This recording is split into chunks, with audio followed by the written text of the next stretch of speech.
Good afternoon. Welcome to the Midday Mull for Saturday, the 12th of November.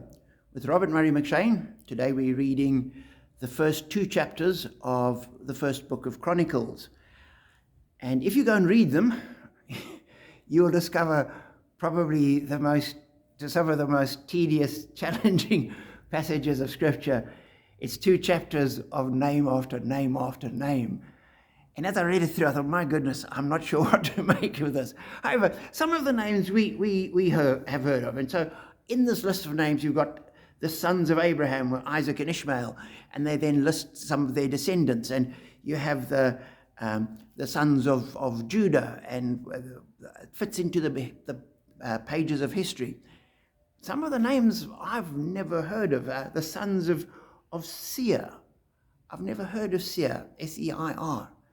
And these were Lotan, Shobal, Zibeon, Anna, Dishon, Ezer, and Dishan. What? I really don't know what they're there for.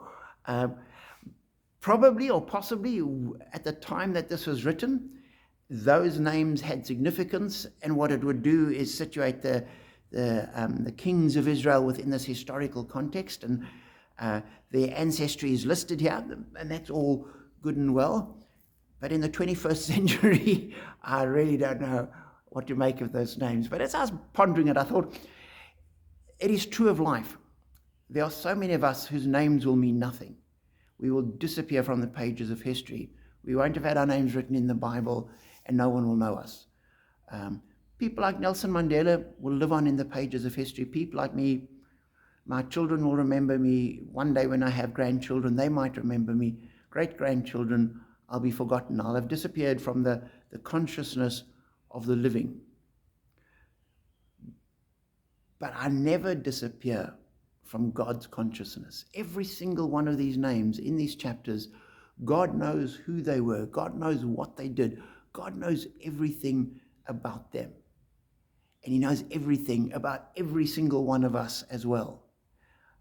Because every one of us is important to God. And therefore, we need to take courage from that and encouragement, and irrespective of what other people might say to us, we do count in God's eyes.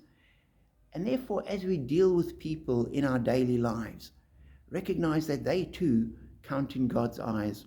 And therefore, we give them a dignity, we treat them with respect, we honor them because they are important to God.